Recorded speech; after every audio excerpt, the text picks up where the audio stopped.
வேதத்திலிருந்து நாம் தியானிப்போம். கர்த்தர் நம்மை ஆசீர்வதிப்பாராக. நீங்கள் வேதத்தை எடுத்துக்கொண்டு ஆபகுக் புஸ்தகம் எடுத்துக்கங்க. ஆபகுக் 3ஆம் அதிகாரம், அதுல 17வது வசனம் 18வது வசனம் வாசிங்கப்பா.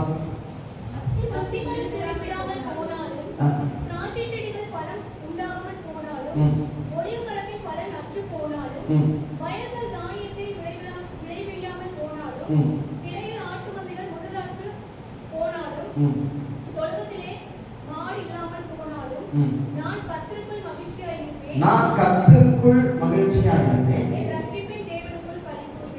என் ரட்சிப்பின் தேவனுக்குள் களி கூறுவேன். அல்லேலூயா, அல்லேலூயா. ஆமென். எல்லாருக்கும் தெரிந்த ஒரு வசனம். அப்போ இன்னைக்கு இந்த காரியத்தை குறித்து நாம் ஒரு சில காரியங்களை நாம் தியானிப்போம். கர்த்தர் நம்மை ஆசீர்வதிப்பாராக. வேதத்துலலாம் ஓடுங்க, அத்திமரம் துளிர் விடாமல் போனாலும், திராட்சை செடி பலம் உண்டாகாமல் போனாலும், ஒலிவ மரத்தின் பலன் அற்று போனாலும், வயல்களில் தானியத்தை விளைவியாமல் போனாலும், கிடையில் ஆட்டு மந்தைகள் முதலற்று போனாலும், குடும்பத்திலே மாடு இல்லாமல் போனாலும். 18வது வசனம் பாருங்க. நான் கர்த்தருக்குள் மகிழ்ச்சியா இருப்பேன், என் ரட்சிப்பின் தேவனுக்குள் களி கூறுவேன். அல்லேலூயா, அல்லேலூயா. எவ்வளவு சரி சொல்லுங்க. நான் கர்த்தருக்குள் மகிழ்ச்சியா இருப்பேன், என் ரட்சிப்பின் தேவனுக்குள் களி கூறுவேன். நல்ல கையை தட்டி கர்த்தரை நாமத்தை மகிமைப்படுத்துவோம். அல்லேலூயா, ஆமென். கர்த்தர் நல்லவர். அத்திமரம், திராட்சை செடி, இதெல்லாம் ஆசீர்வாதம். கரெக்டா? அத்திமரம் ஒரு ஆசீர்வாதம், திராட்சை செடி இன்னொரு ஆசீர்வாதம், வயல்கள் தானியம் ஒரு ஆசீர்வாதம், ஒலிவ மரம் ஒரு ஆசீர்வாதம். இந்த ஆசீர்வாதம் எல்லாம் இல்லாமல் போனாலும் நான் சந்தோஷமா இருப்பேன் அப்படின்னு சொல்லிட்டு ஒரு மனுஷன் சொல்ற. அல்லேலூயா சொல்லுங்க. ஏன் ஆபகுக்ல இந்த தீர்க்கதரிசி இப்படி சொல்றாரு அப்படின்னா, ஆசீர்வாதங்கள் அத்திமரத்துல ஒரு ஆசீர்வாதம் இருக்கு, திராட்சை செடியில ஆசீர்வாதம் இருக்கு. ஆனா இந்த ஆசீர்வாதம் இல்லாம போனாலும் ஒரு மனுஷனால சந்தோஷமா இருக்க முடியுமா? ஹலோ, நான் பேசுறது புரியுதா உங்களுக்கு? இன்னைக்கு நிறைய பேரோட முகத்துல ஆடுறது காரணம் என்ன தெரியுமா? ஆசீர்வாதம் இல்லாம போயிடுச்சு, இல்ல குறைஞ்சு போயிடுச்சு. ஆசீர்வாதம் என்னங்க? பணமா? பணம் இல்ல, பணம் ஆசீர்வாதம் ஒரு பார்ட்டு தான். ஆசீர்வாதம் என்ன தெரியுமா? சமாதானம், சந்தோஷம், அன்பு. ஆமென் சொல்லுங்க பாருங்க. அப்போ என் குடும்பத்துக்குள்ள ஒருவேளை ஆசீர்வாதம் இல்லாம போனாலும் நான் கர்த்தருக்குள், அல்லேலூயா சொல்லுங்க பாருங்க. அல்லேலூயா. எப்படி இருக்க முடியும்? அது தெரிஞ்சிச்சுன்னா நாமளும் என்ன பண்ணிடுவோம்னா சந்தோஷமா இருப்போம். எது இல்லைனாலும் சந்தோஷமா இருக்கும். ஏன் அவங்களுக்குள்ள இந்த தீர்க்கதரிசி எனக்கு எது இல்லாம போனாலும் நான் சந்தோஷமா இருப்பேன்னு சொல்றாரு அப்படின்னா, இந்த தீர்க்கதரிசிக்கு இந்த ஆசீர்வாதம் எல்லாம் பெரிய ஆசீர்வாதமா தெரியல. ஆனா பெரிய ஆசீர்வாதம் எதுவா அவங்களுக்கு தெரியுது அப்படின்னு பாத்தீங்கன்னா, கர்த்தர் என் கூட இருக்கிறார் பாரு, இதுதான் ஆசீர்வாதத்திலாம் பெரிய ஆசீர்வாதம். அல்லேலூயா சொல்லுங்க பாரு. சின்ன ஆசீர்வாதங்கள் என் வாழ்க்கையில் இல்லாம போனாலும் ஒரு பெரிய ஆசீர்வாதம் என் கூடவே இருக்குது. அது என்ன ஆசீர்வாதம்னா, என் கர்த்தர் என் கூடவே இருக்கிறார். ஆமென் சொல்லுங்க பாருங்க. அதனாலதான் அவர் சொல்றாரு, எல்லாமே இல்லாம போனாலும் நான் கர்த்தருக்குள் மகிழ்ச்சியா இருப்பேன். பக்கத்துல கைப்பிடி சொல்லுங்க பாருங்க. எல்லாம் இல்லாம போனாலும் நாம சந்தோஷமா இருக்கணும். ஆமென் சொல்லுங்க பாருங்க. எல்லாமே இல்லாம போனாலும், நான் எதிர்பார்த்ததெல்லாம் இல்லாம போனாலும், நான் ஜெபிச்சதெல்லாம் ஒரு வேலை கிடைக்காம போனாலும், நான் ஆசைப்பட்டதெல்லாம் என் வாழ்க்கையில நடக்காம போனாலும் நான் சந்தோஷமா இருக்கணும். எப்படி சந்தோஷமா இருக்க முடியும்னா, எல்லாவற்றுக்கும் மேலான ஒரு ஆசீர்வாதம் எனக்கு இருக்கு. அதுதான் என் கர்த்தர் என் கூட இருக்கிற ஆசீர்வாதம். அல்லேலூயா சொல்லுங்க பாருங்க. அல்லேலூயா. ஆமென், ஆமென், ஆமென். அதனாலதான் யாக்கோபு பாருங்க, ஒரு வேதத்தை நீங்க எடுத்து வாசிக்கிற பொழுது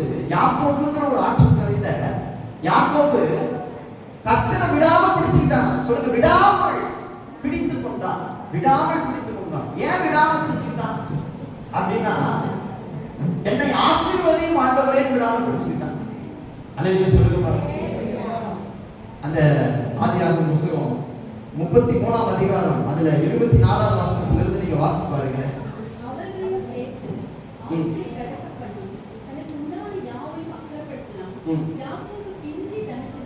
யாக்கோபு பிந்தி தனித்திருந்தான்.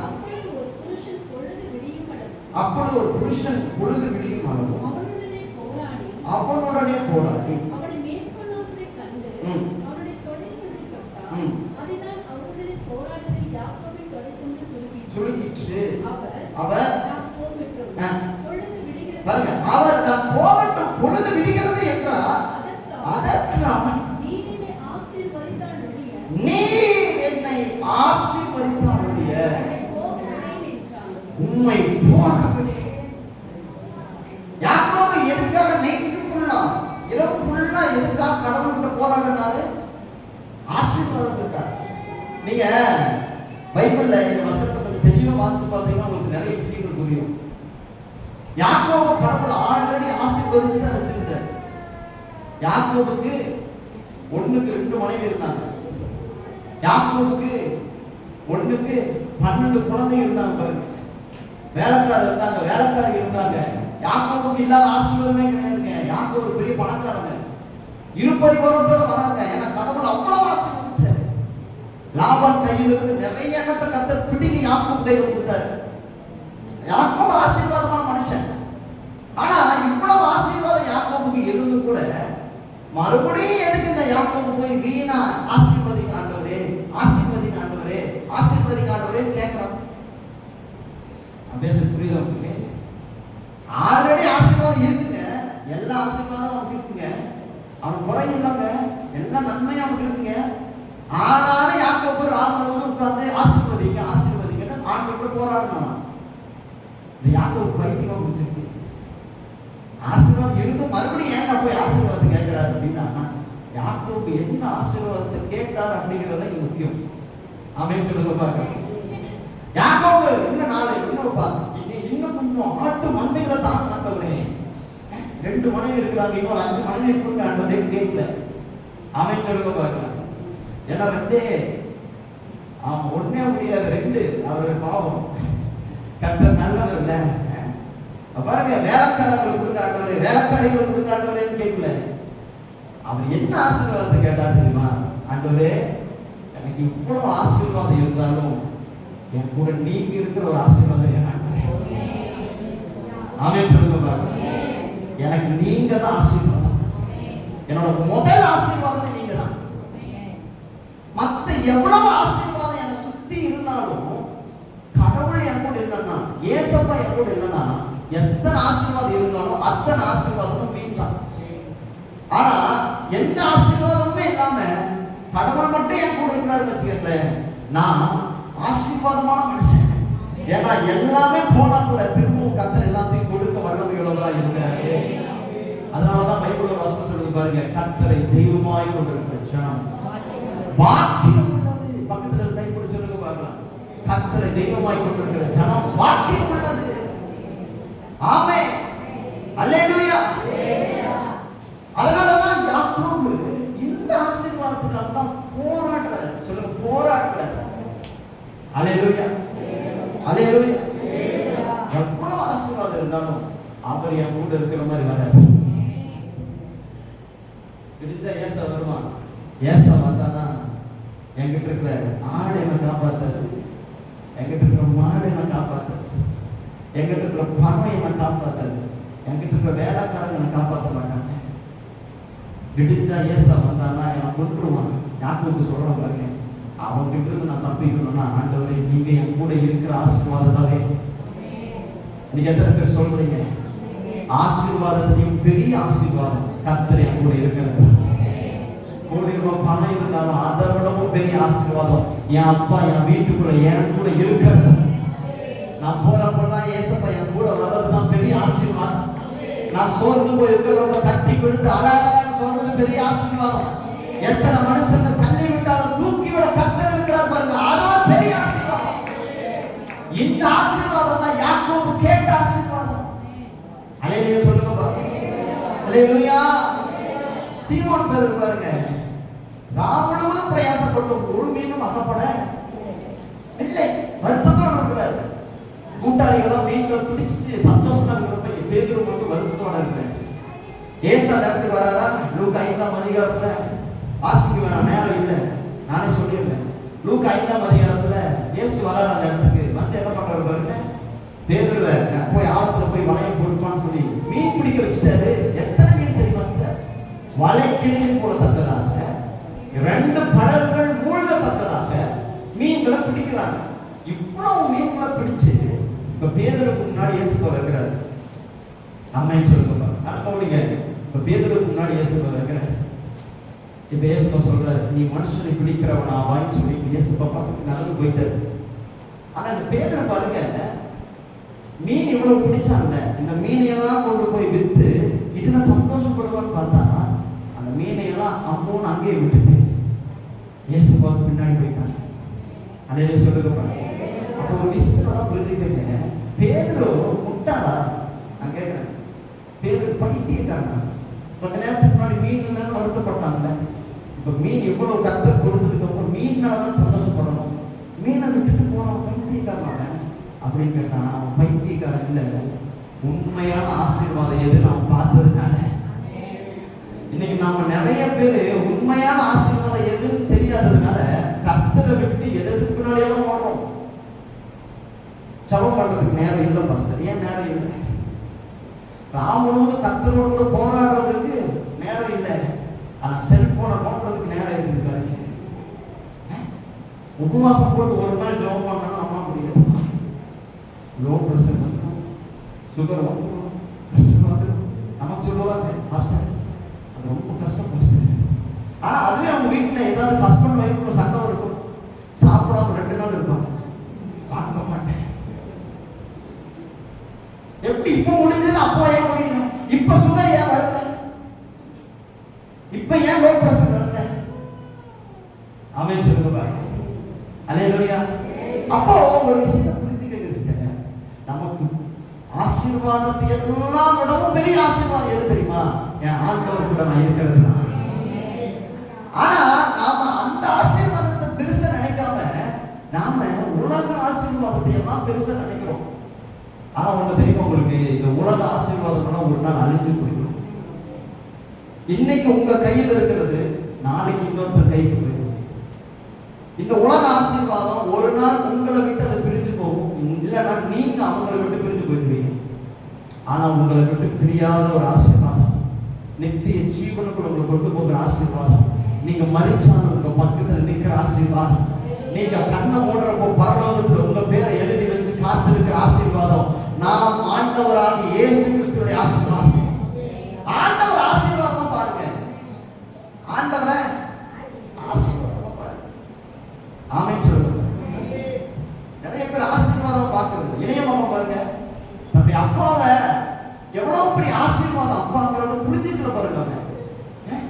அவன் என்ன பண்ற பாருங்க, அப்பாவுக்கு இருக்கிற சொத்தையெல்லாம் வாங்கிட்டு தூர தேசத்துக்கு போயிட்டான். அப்ப என்ன ஆயிடுச்சு பாருங்க, அந்த தூர தேசத்துக்கு போனதுக்கு அப்புறம் அவன் எல்லாத்தையும் செலவழிச்சதுக்கு அப்புறம் பன்றி திங்கிற தண்ணி கிடைக்கல, திரும்பி அப்பா கிட்ட வரான். இப்பதான் உண்மை தெரியுது, என் கையில் இருந்த ஆசீர்வாதம் எல்லாம் உண்மையான ஆசீர்வாதம் இல்லை, என் அப்பா தான் உண்மையான ஆசீர்வாதம். ஆமென் சொல்லுங்க பாருங்க. அல்லேலூயா. அவர் ஆசீர்வாதமா பார்க்கலன்னா அவர் இருந்தும் பிரயோஜனம் இருக்கும். அதனாலதான் ஆவியானவர் சொல்றாரு, நீங்க முதல்ல அவர் ஆசீர்வாதமா பாருங்க. அவர் உங்களுக்கு கிடைச்சது பெரிய ஆசீர்வாதம். உங்களுக்கு 1 கோடி ரூபாய் பணத்தை விடணும், உங்களுக்கு ஒரு பெரிய ஏக்கரா கணக்கில் இருக்கிற சொத்தை விடணும், நீங்க பெரிய பங்களா மாளிகை மாதிரி பங்களாவில் இருக்கிறத விடணும், நீங்க ஏசப்பா கூட இருக்கிறீங்க பாருங்க, இதுதான் ஆசீர்வாதம். இதுதான் ஆசீர்வாதம், நிரந்தர ஆசீர்வாதம். எத்தனை பேர் நம்புறீங்க? ஹalleluya. இயேசு என்னோடு இருப்பதை நினைச்சிட்டா என்னோட துள்ளுதம்மா, நன்றி என்று சொல்லுதம்மா. நெசமாவா? நெசமா சொல்லுது. இயேசுப்பா கூட துள்ளுதா? அப்ப பாருங்க, இயேசு என்னோடு இருப்பதை நினைச்சிட்டா என்னோட துள்ளுதம்மா, நன்றி என்று சொல்லுதம்மா, என்னோட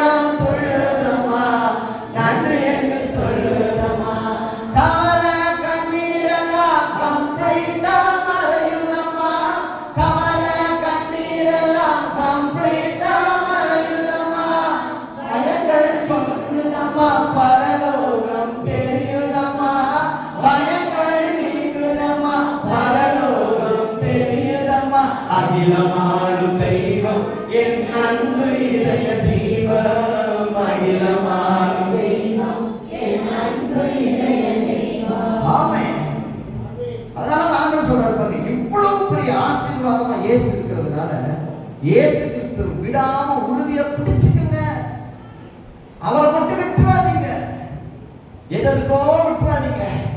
யூதாஸ் காரியத்தை விட்டா பாருங்க, 30 வெள்ளி காசுக்காக 30 வெள்ளி காசுக்காக விடுறான். 30 வெள்ளி காசு இயேசு ஒண்ணா யோசிச்சு பாருங்க. இயேசப்பா இருந்தாருன்னா 30 வெள்ளி காசா எத்தனை காசு ஆண்டவர் கொடுப்பாரு, எவ்வளவு ஆசீர்வாதமானவர். ஆனா யூதாஸ் காரியத்தை 30 வெள்ளி காசு, அப்போ 30 வெள்ளி காசுக்காக உன்னதமான தேவனுடைய குமாரனையே விட்டுட்டு போயிட்டான். ஆமென் சொல்லுங்க. காட்டி கொடுத்தது பிரச்சனை இல்லை சிஸ்டர், அவன் விட்டுட்டு போனதான் பிரச்சனை. காட்டி கொடுத்தது கூட தேவதை, அது தரிசனம், அது திட்டம். விட்டுட்டா பாத்தீங்களா 30 வெள்ளிக்காக. இன்னைக்கு பாருங்க 1000 ரூபாய் பணத்துக்காக ஞாயிற்றுக்கிழமை 1000 ரூபாய் பணம் எக்ஸ்ட்ரா கொடுக்குறாங்க. ஆண்டவர் விட்டுட்டு போற கூட்டமே இருக்குங்க. அவங்களுக்கு தெரியல ஆண்டவர் எவ்வளவு பெரிய ஆசீர்வாதம் தெரியல, எவ்வளவு பெரிய ஆசீர்வாதம். சொந்த பந்தம் வந்து நாங்க விட்டுட்டு போயிடுறோம். ஆண்டவரை யாரை விட்டுறோமோ இல்லையோ ஆண்டவர் விட்டுருவோம் பாருங்க, ஈஸியா விட்டுருவோம். ஏசப்பா நீங்க ஏசப்பா ஒரு நிமிஷம் போயிட்டு நம்ம ஏசப்பா மன்னிப்பு கேட்டா மன்னிச்சு. ஆமென் சொல்லுங்க பாருங்க. அல்லேலூயா. ஆனா நான் சொல்றேன் பிரதர்ஸ், நம்ம வாழ்க்கையில எதுக்காக ரொம்ப சந்தோஷப்படணும் தெரியுமா? இயேசு கூட இருக்கிறதுக்காக தான் சந்தோஷப்படுறேன். அதுதான் உலகத்திலே பெரிய சந்தோஷம். அதுதான்.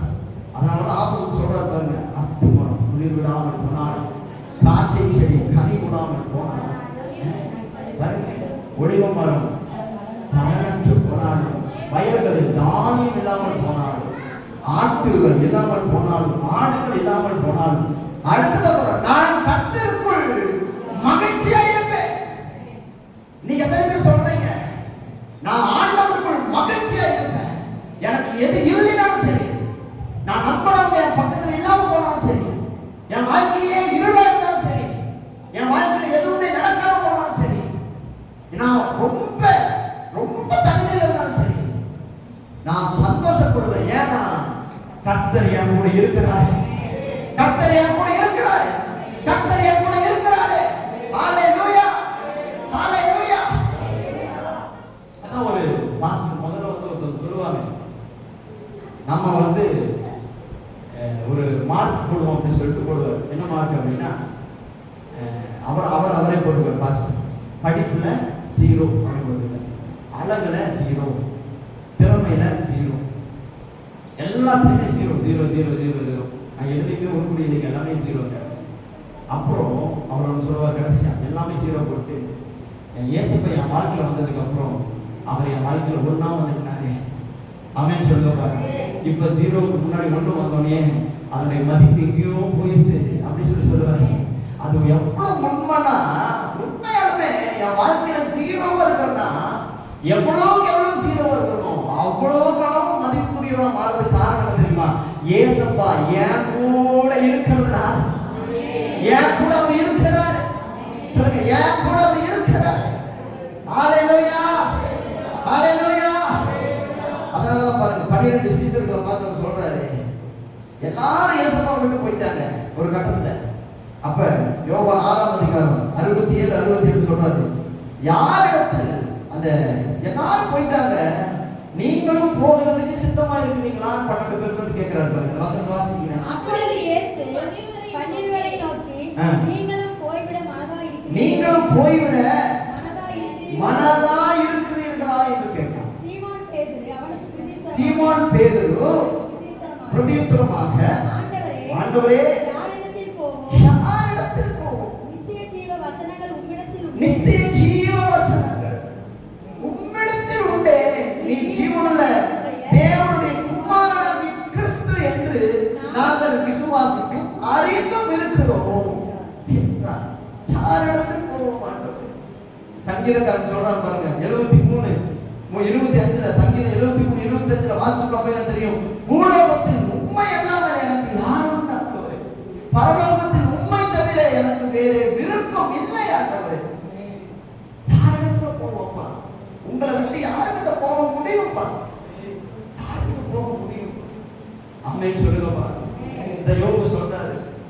அவர் என்னை கொன்று போட்டார். அவருடைய நம்பிக்கை சத்துரு எல்லாத்தையும் பறிச்சதுக்கு அப்புறம் கூட யோபு சொல்றாரு, கர்த்தர் கொடுத்தார், கர்த்தர் எடுத்தார், கர்த்தருக்கே ஸ்தோத்திரம். விடாம பிடிச்சாருல, விடாம பிடிச்சாருல. இன்னைக்கு அதே தான் சொல்றாரு, உங்க வாழ்க்கையில இழப்புகள் வந்த உடனே வேண்டாம் விட்டுறாதீங்க, வேண்டாம் விட்டுறாதீங்க. இழப்புகள் வருதா, போராட்டம் வருதா, அவமானம் வருதா, இன்னொரு கட்டிய பிடிச்சுக்கங்க, இன்னொரு கட்டிய பிடிச்சுக்கங்க. ஏன்னா எல்லாவற்றையும் இவர் தான் நம்முடைய ஆசீர்வாதம். ஹalleluya. இவரே என்னுடைய ஆசீர்வாதம், இவரே என்னுடைய ஆசீர்வாதம். Thank you அப்பா, thank you அப்பா. அதான் ஐயா கடந்த நாட்கள்ல சாட்சி சொன்னாங்க, கடையில வந்து காசு இல்லை, ஒரு கடை வச்சிருக்கிறாங்க, கடையில காசு இல்லை, ஆனா பொருள் வந்துருச்சு, சரக்கு அந்த பொருள் கடைக்கான பொருள்லாம் வந்துருச்சு. ஓப்பன் பண்ணி அவர் வெளியில இருந்திருக்கு, அப்போ அவர் சொல்லிக்கிறாரு ஓப்பன் பண்ணி வச்சிருக்கீங்க. உள்ளுக்குள்ள போய் ஓப்பன் பண்ணி பார்த்தா அந்த பொருளுக்கான காசு கல்லாப்படியில இருந்துச்சு. அது எப்படி வந்துச்சுன்னே தெரியல. ஆமை சொல்லுங்க பாருங்க. ஆபரகாம் பையன் பின்னாடி இருக்காரு பாருங்க, அவருக்கு தான் நண்பர். காசு எங்கிருந்து வந்துச்சுன்னு தெரியல, காசு அவர்கிட்ட இல்ல, ஆனா கல்லாப்படியில் காசு இருந்துச்சு. ஆண்டவர் எவ்வளவு நல்லவர். அதுதான் கர்த்தர், கையேந்த விட மாட்டார், தலைமுடி விட மாட்டார். அவர் தான் என்னுடைய பெரிய ஆசீர்வாதம். எத்தனை பேர் நம்புறீங்க சொல்லுங்க. ஆஹா ஓஹோ லா லா லா லா ஆமென் ஆமென். ஆஹா ஓ எல்லாத்தையும் மறந்து வாடி சொல்லுங்க. லா லா லா லா ஆமென் ஆமென். இயேசு என்னோடு இருப்பதை நினைச்சுட்டா என்னுள்ள துள்ளுதம்மா, நன்றி என்று சொல்லுதம்மா, என்னுள்ள துள்ளுதம்மா.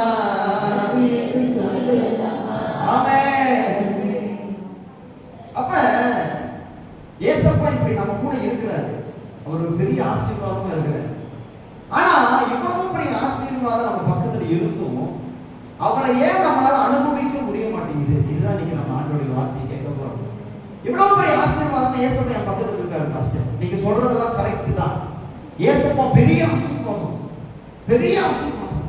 ஆனா அவர் என் பக்கத்துல இருந்தும் ஏன் எனக்கு இவ்வளவு பிரச்சனை, எனக்கு ஏன் இவ்வளவு போராட்டம், எனக்கு ஏன் இவ்வளவு இழப்பு, எனக்கு ஏன் இவ்வளவு கண்ணீர், நான் ஏன் இன்னும் அழுதுகிட்டே இருக்கிறேன், ஏன் என் வாழ்க்கையில் இன்னும் மாற்றம் வரல, ஏன் ஏசப்பா என் வாழ்க்கையில் இதெல்லாம் அனுமதிச்சாரு, ஏன் ஏன் ஏன் 1000 கேள்வி வர்றதுக்கு காரணம் என்ன தெரியுமா? ஏசப்பா நம்ம கூட இருக்கிறது உண்மை, ஆனா நம்ம பக்கத்துல சந்தோஷம் இருந்தோம், அந்த சந்தோஷத்தை நம்மளால ஏன் அனுபவிக்க முடியல தெரியுமா? நாம் அவர் கூட இல்லை. ஆமென் சொல்லுங்க பாருங்க. அவர் நம்ம கூட இருக்கிறாரு, நீங்க யாரு கூட இருக்கிறீங்க? பக்கத்துல கை பிடிச்சு கேட்க பாருங்க. ஏசப்பா உங்க கூட இருக்கிறது உண்மை, ஏசப்பா உங்க கூட இருக்கிறது உண்மை, நீங்க யாரு கூட இருக்கிறீங்க?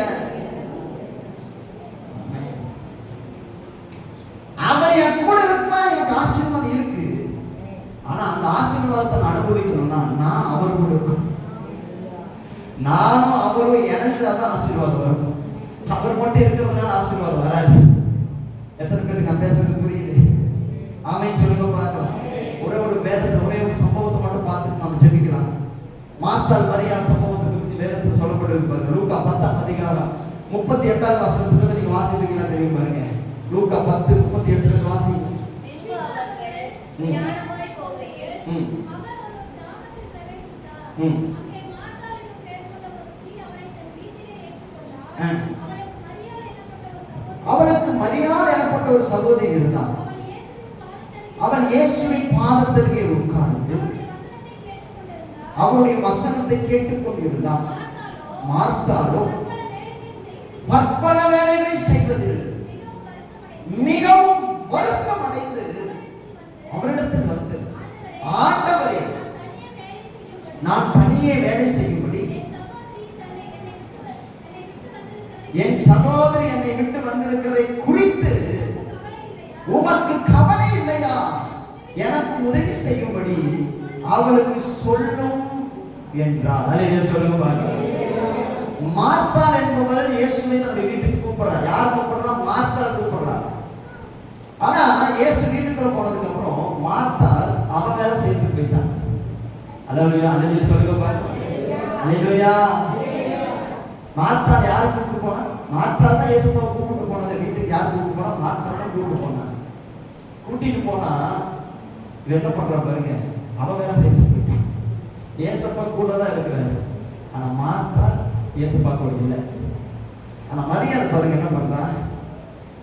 ஆண்டவர் பாதத்தில் இருப்பாங்க. ஆமென் சொல்லுங்க பாருங்க. 9வது வசனம். அவளுக்கு மரியாதை என்று ஒரு எனப்பட்ட ஒரு சகோதரி இருந்தால் அவள் இயேசுவின் பாதத்தருகே உட்கார்ந்து அவருடைய வசனத்தை கேட்டுக்கொண்டிருந்தாள். மார்த்தாள் பற்பல வேலைகளை செய்வதில் மிகவும் வருத்தம் அடைந்து அவரிடத்தில் வந்து, ஆண்டவரே, நான் தனியே வேலை செய்யும்படி என் சகோதரி என்னை விட்டு இருக்கிறதை குறித்து உமக்கு கவலை இல்லையா? எனக்கு உதவி செய்யும்படி அவளுக்கு சொல்லும் என்றார். அல்லேலூயா சொல்லுங்க பாருங்க. ஒரே வீட்டில் இருக்கிறார் இயேசப்பா. 2 பேரும் 3 பேர் ஒரே வீட்டில் தான் இருக்கிறாங்க. ஆனா மரியா இயேசப்பா பக்கத்தில் இருக்கிறார். மார்த்தா இயேசப்பா விட்டு தூரமா இருக்கு. நம்ம எல்லாருக்கும் இயேசப்பா இருக்கிறது பிளஸிங்னா அதை விட பெரிய பிளஸிங் என்ன தெரியுமா? நாம இயேசப்பா கூட இருக்கிறது தான் பிளஸிங். ஆமென் சொல்லுங்க பாருங்க. மரியாதை பாருங்க, ஆண்டவர் சமூகத்தில் அவர் பாதத்தில் விழுந்தான். அவன் பாதத்தில் இருந்தான். அவன் பாதத்தில் இருந்ததுனாலதான் கர்த்தருடைய சத்தம் அவன் காதில் கேட்டுச்சு. ஆமென் சொல்லுங்க பாருங்க. அந்த கர்த்தருடைய சத்தம் அவன் காதில் கேட்டதுனாலதான் அவன் இயேசுவினுடைய சந்தோஷத்தை அனுபவிச்சு. சொல்லுங்க, சந்தோஷத்தை அனுபவிக்கணும்னா அவர் பாதத்தில் உட்காரணும். அல்லேலூயா சொல்லுங்க பாருங்க. இயேசுப்பா ஒரு பெரிய ஆசீர்வாதம். ஆனா அந்த ஆசீர்வாதத்தை நீங்க அனுபவிக்கணும்னா அவர் பாதத்தில் உட்கார்ந்தா மட்டும்தான் அனுபவிக்க முடியும். அவர் பாதத்தில் உட்காராம நீங்க உலகம் முழுசு ரவுண்ட் அடிச்சாலும் உங்களால இயேசுவை அனுபவிக்க முடியாது. பற்பல வேலைகளை செய்து கொண்டிருப்பதினால் கவலைகள் வரும். இயேசுப்பா நீங்க இருக்கு, இயேசுப்பா நான் போயிட்டு வந்தேன், இயேசுப்பா போய் எல்லா வேலையும் முடிச்சுட்டு கை கழுவிட்டு இயேசுப்பா. ஆமென் சொல்லுங்க. ஆண்டவர் என்ன விரும்புறாரு தெரியுமா? அவர் என் கூட இருக்கிற மாதிரி நானும் அவர் கூட இருக்கணும்னு விரும்புறேன். அல்லேலூயா சொல்லுங்க. நான் பேசி அவர் கேட்டார், அவர் நம் பக்கத்தில் இருக்கிறார். நல்லா கவனிங்க. நாம பேசி அவர் கேட்கிறாருன்னா அவர் நம்ம பக்கத்தில் இருக்கிறாரு. அவர் பேசி நாம் கேட்டார், நாம் அவர் பக்கத்தில் இருக்கிறோம். ஆண்டவர் என்ன விரும்புறாரு தெரியுமா? எப்பவுமே நீயே பேசிட்டு இருக்கிற ஜபத்துல எடுத்த உடனே ஆண்டவர் அதை கொடுங்க, இதை கொடுங்க, எனக்கும் இது வேணும், என் பிள்ளைக்கு இது வேணும், என் குடும்பம் இப்படி நடக்கணும், அப்படி நடக்கணும். நீயே பேசிட்டு இருந்தேப்பா, என்னைக்காச்சும் அவரை பேசுறது இல்லையப்பா. கடைசியா இயேசுப்பா கூட என்னதான் பேசுறாரு யோசிச்சு பார்த்துருக்கீங்களா? ஏன் இயேசுப்பா கூட பேச மாட்டேங்கிறாரு? அவர் கூட பேச மாட்டேன்னு சொல்லிட்டாரா? விட்டாரா? விட்டாரு. இயேசுப்பா ஏன் கூட பேசுறது தெரியுமா? ஏன் அவர் சத்தம் கேட்கல தெரியுமா? நீங்க அவர் பாதத்தில் உட்காருங்க. அவர் பாதத்தில் உட்காருங்க. அவர் பாதத்தில் உட்காருங்க. நேரத்தை செலவு பண்ணுங்க. ஆண்டவரை நீங்க கூட பேசுங்க. ஆண்டவரை நேரத்தை செலவு பண்ணுங்க. அப்பதான் இயேசுப்பா அந்த ஆசீர்வாதத்தை நம்மளால அனுபவிக்க முடியும். வாழ்க்கையில என்ன இழந்து போனாலும் சந்தோஷத்தை மட்டும் நம்ம இழந்துடக்கூடாது. ஏன்னா சந்தோஷம் என் கர்த்தரிடத்தில் இருக்குது. ஆமென் சொல்லுங்க பாருங்க.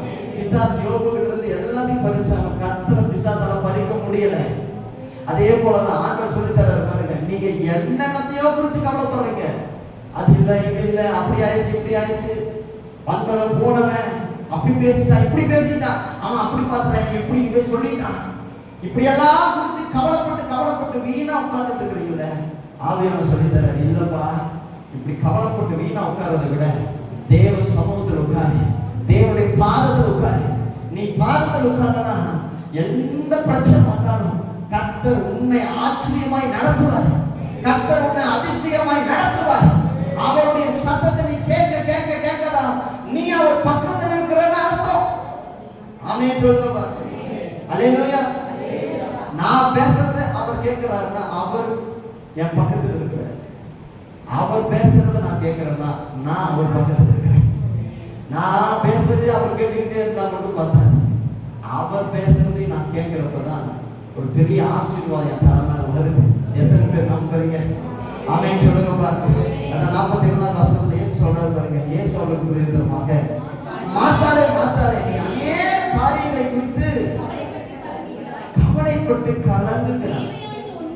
தேவையான ஒன்றே மரியாள் தன்னை விட்டுவிடாத நல்ல பங்கை தெரிந்து கொண்டார். ஆமென் சொல்லுங்க பாருங்க. அல்லேலூயா. நான் பேசுறது புரிஞ்சுச்சு. நம்ம வாழ்க்கையில சும்மா ஆண்டவர் பார்த்து பேசிக்கிட்டே இருக்க மட்டும் இல்லை, அவர் பேசுறதையும் கேட்கணும் பாருங்க.